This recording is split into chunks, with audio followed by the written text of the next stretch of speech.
Hey folks, welcome to another episode of Imagination Nature. I'm your host, Dell Cullum, and I'm watching two seals right off the coast here. It's the first day of spring, 2018. And folks, today, that's some of what we're going to be talking about. We're going to be talking about seals and other marine mammals that are native to our area and our beautiful beaches. It wouldn't be uncommon, folks, for us to see seals here on our beaches. These animals are native to our area. We just don't think about it a lot because we don't live in the ocean and we don't see these things frequently. However, those that do walk on the beach are lifeguards, people that bathe year-round, surfers and paddleboarders. They see these animals quite a bit. So now I want to share with you some of my experiences with some of our most awesome marine mammals. So folks, sit back and enjoy this episode of Imagination Nature.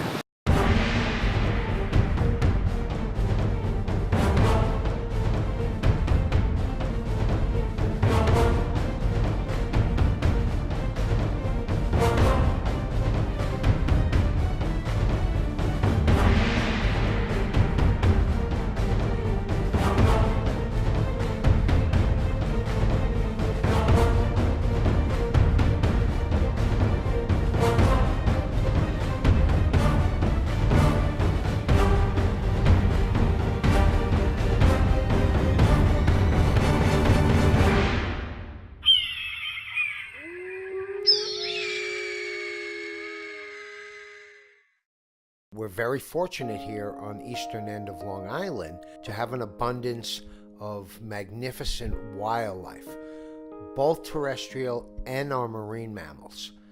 We have whales and dolphins and porpoises, we have sea turtles, and of course we have our seals.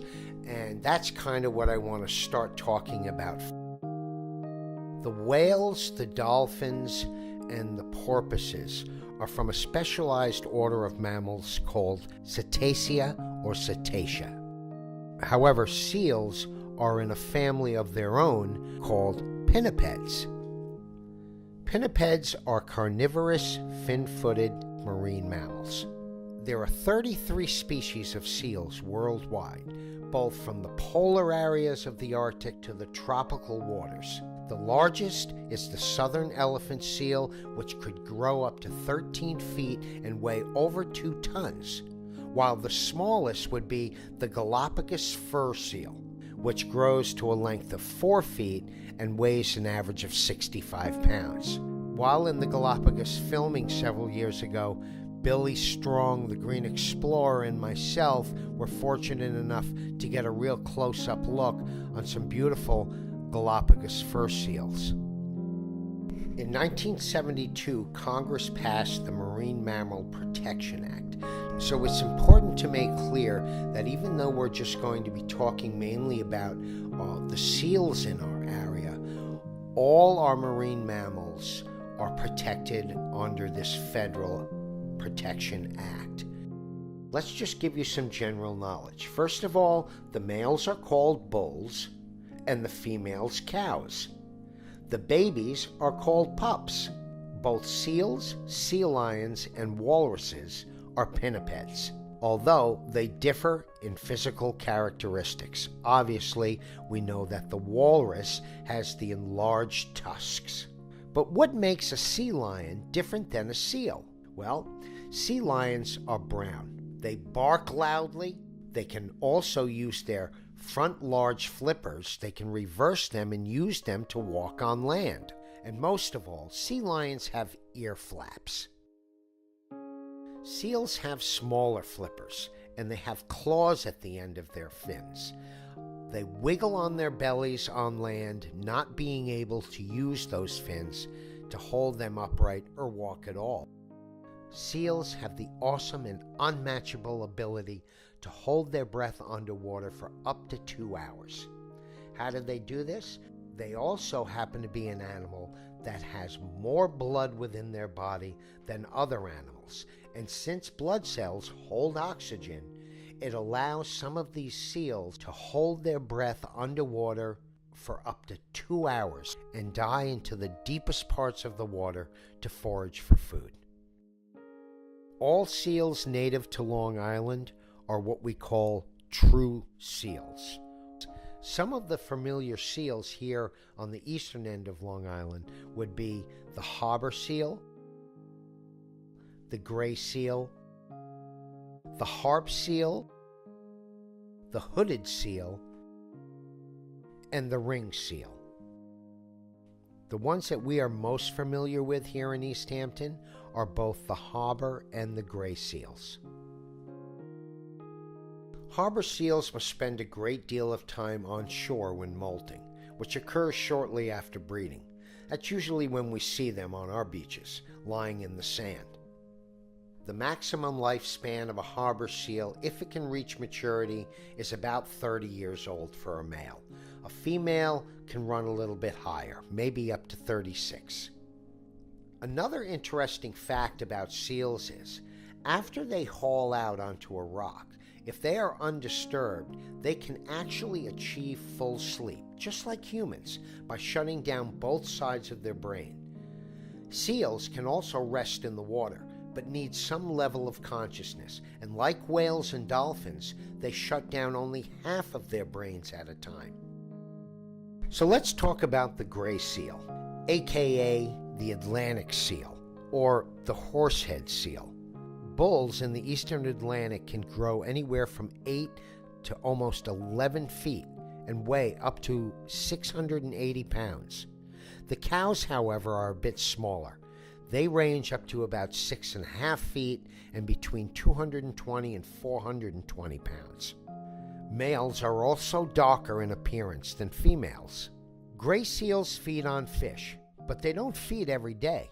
In fact, during the breeding season, the females will fast. Females will bear a pup after 9 months of gestation. She cares for them all by herself. Harbor seal pups can weigh up to 35 pounds and can swim and dive within hours after birth. The pups are born with soft, silky white fur. Small at first, but they grow fast. Mom has an extremely fat-rich milk, up to 60% fat. Within a month or so, the pups will shed their fur and grow an adult waterproof fur and leave them to learn to fish and survive. Their haul-out sites are usually rocky. However, they can use ice, sand, and mud as areas to haul out onto. They haul out for a variety of reasons, from protecting themselves from adverse weather conditions to predation and even just to take a rest. Although I love the harbor and gray seals that we have here at home, I must admit that the best time I had with seals was again back in the Galapagos with Billy Strong, where I had plenty of opportunities to interact with these beautiful creatures. And in fact, not only is the Galapagos seal only found in the Galapagos, but they are also the smallest of the sea lions. Now I want to show you some footage of a little incident we had just several months ago when we had a misguided seal pup who found his way up to one of our local roadsides. Fortunately, a good citizen was able to distinguish that this animal was out of its element and called the proper people to get help. I was one of those people, and I was able to document a little bit of the incident, and I want to share it with you now. Hey folks, Dell Cullum with you, and you know that we always have some interesting stuff from Oh Dear. Great company. Buddy Pitts gave me a call, said he's got a seal in the road. And folks, here he is. So the gentleman found this little baby seal coming down the road. Come along to help and keep him on the side of the road because he's just kind of running into the road. We've given Riverhead Marine Rescue Foundation a call. We're waiting for a call back from the supervisor. The little guy, he's been very active. He looks healthy. There's no visible injuries. His flippers are good. but his coloring, no wounds or of any kind. And he was quite mobile a little while ago. In fact, he was rolling on his back. He was being vocal. And then he'd have these spurts where he'd want to get away. Now the little guy's all tuckered out, and he's sitting here with his eyes closed. And we're all just standing around. He's ready to go to sleep. It's just amazing.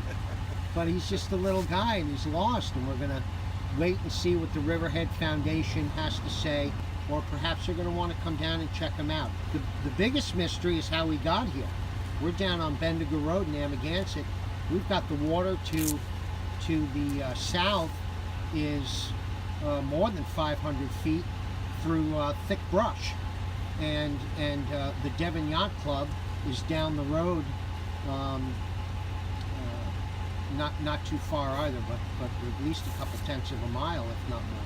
So this little guy traveled a long way, and we're going to see what's going to happen, and we'll follow his progress. Where you going?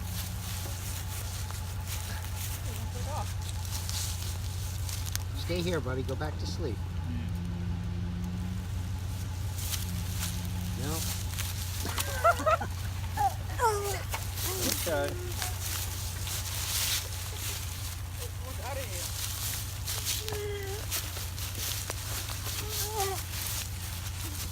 Just napping. Come on, you were doing good.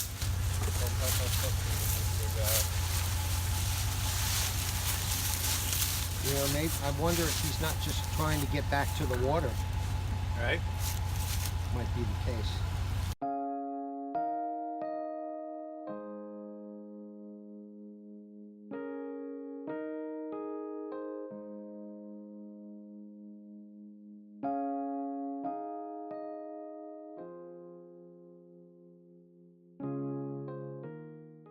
So, what do you do when you see a seal that perhaps has come up onto the sand and you come across it while you're walking your dog or taking a walk out on the beach? What is the protocol? What are you supposed to do?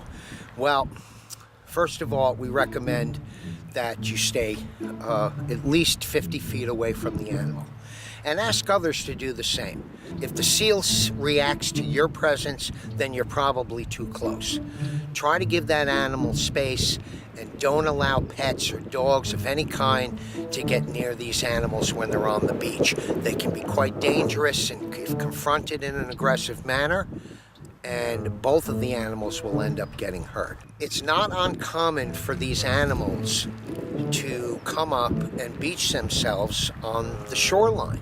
Harbor seal pups do this quite frequently, particularly just to come out and get warm, or perhaps to rest while mama's out feeding. And sometimes mama will be out feeding for up to 48 hours. Folks, give the seals a good 48 hours unless you recognize an absolute significant injury or something's just not right with that seal. Otherwise, the best thing to do is, if you can, get close enough to take a picture with your cell phone. After you take that picture, notice some things like the size, the weight. Try to estimate the markings, the body condition, and of course any injuries that you notice. Once you get that information, take that picture and text it to the Riverhead Foundation. You can call them first at this number, and they'll give you another number that you can send a picture to. Then you can, again, move back at least 50 feet to give the animal the privacy that they need during this time. Remember, folks, seals are semi-aquatic mammals. That means they spend a lot of time on land as well as in the sea. These are federally protected animals. They carry diseases that can be very dangerous, different than those that are carried by some of our terrestrial species. And remember, folks, they are mammals, so they are susceptible to rabies. So you always want to be careful that you don't get into an aggressive confrontation with these animals. Even the smallest seal can give a wicked bite. So remember, folks, good judgment. It's not always necessary to assume an animal is injured just because it's in an area or a place that you've never seen it before. Okay, so keep that in mind, and let's make the right decisions when we come upon these beautiful animals here on our awesome beaches. Thank you very much.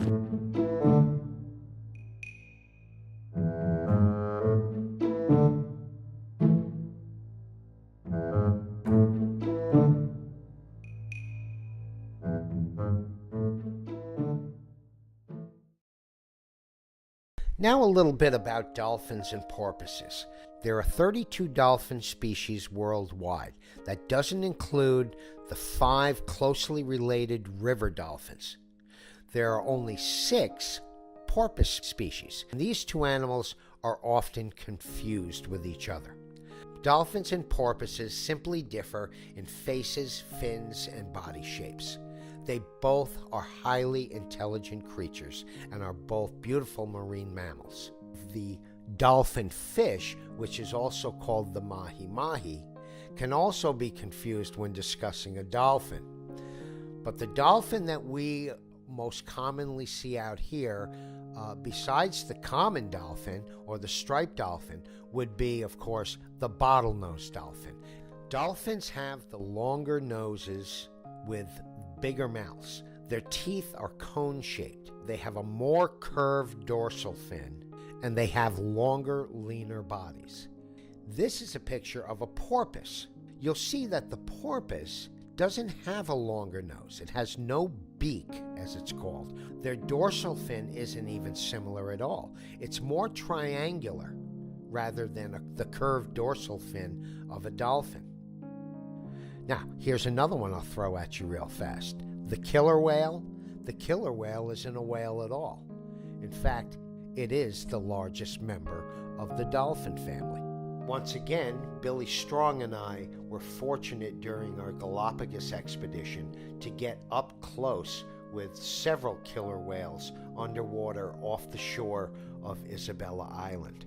Magnificent creatures, and not whales at all, but actually from the dolphin family, the orca.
It's actually springtime, yet we're still having snow. That's okay.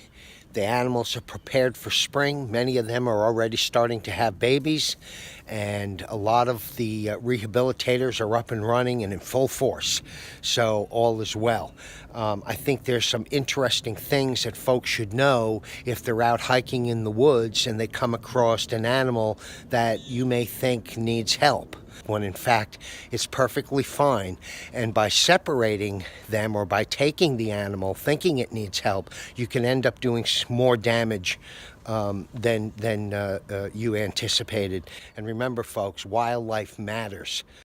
As early as April, and mostly during May and June, you may come upon fawn deer curled up on your lawn, in your garden, behind your bushes, or even in a field.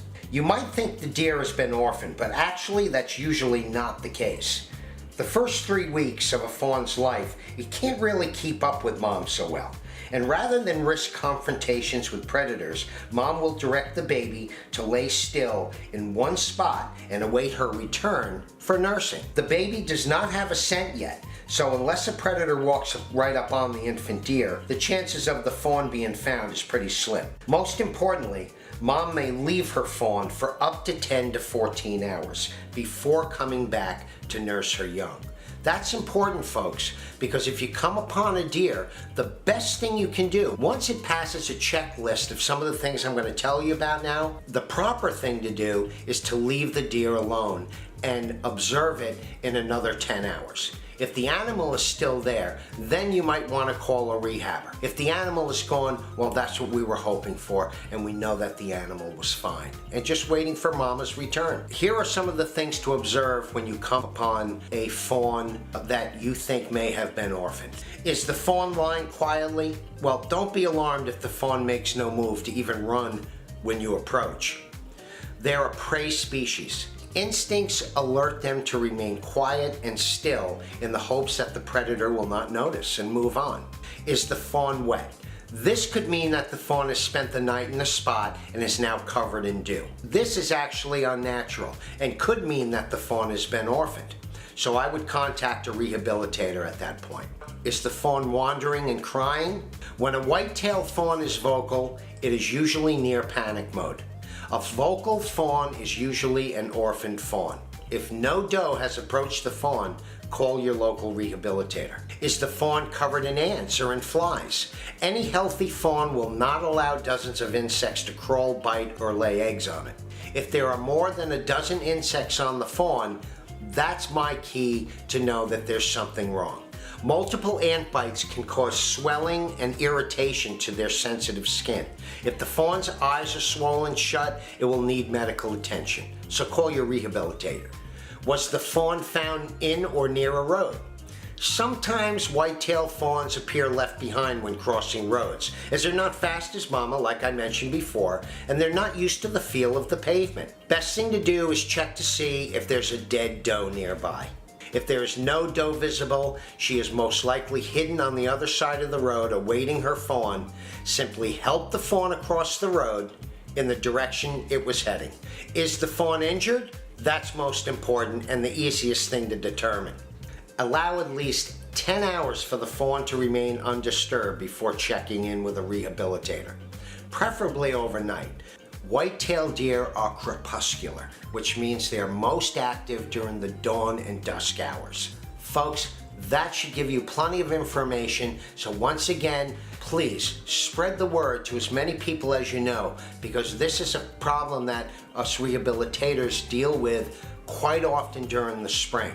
As we come to the end of our 20th episode of Imagination Nature, I want to thank all of you for joining me and allowing me to come into your homes and show you how fortunate we are to live amongst some of the greatest wildlife species compacted into one beautiful place.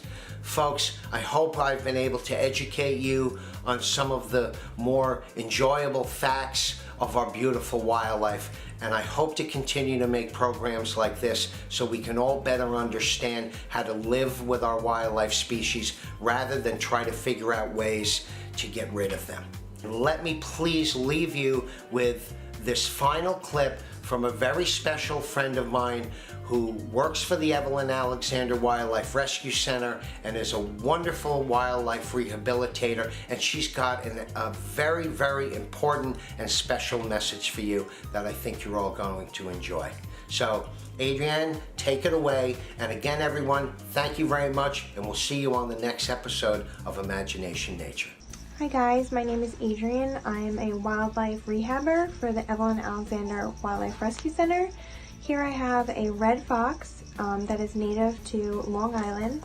This fox was found on Shelter Island and it appeared to be sick.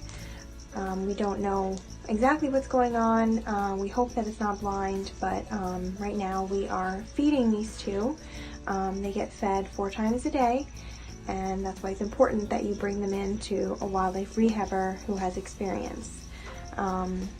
This is one that came in that's a little bit older. It's a female. And then we have a little smaller one that had a different story than this one. This one was immediately brought in to our center and got care. This one is actually a little smaller and younger. It's a male. He was actually kept for a week with an unlicensed civilian who thought it would be fun to keep them as a pet. This is why we always make sure that we talk to the public about keeping wildlife wild, and that you should never handle wildlife without a license. It is illegal to handle wildlife for more than 24 hours. So this one we're a little worried about because he has imprinted. That's why it's very important that you keep wildlife wild, and if you are not licensed, to please hand them over to a wildlife rehabber. We have the DEC list with licensed rehabbers in your area, and our wildlife hospital is located on the east end of Long Island. We serve everywhere from Center Moriches to Montauk and Wading River to Orient Point. So these are our 2 little guys. They're going to be getting fed right now. We want them to stay wild. We don't want them to imprint. So we only come in here to feed them.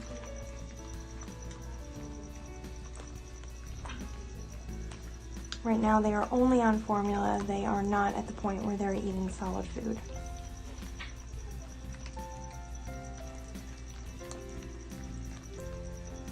Over time we will slowly introduce the solid foods, and then they will be transitioned to an outdoor enclosure where we will give them stimulation such as places to dig,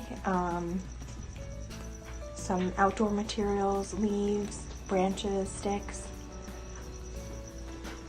and then eventually we'll do a live hunting test to make sure that they can catch their own wildlife when they get released. However, if they do have blindness, they will not be releasable. At that point, we will transfer them to a licensed facility that can either use them for education or they can use them as static display.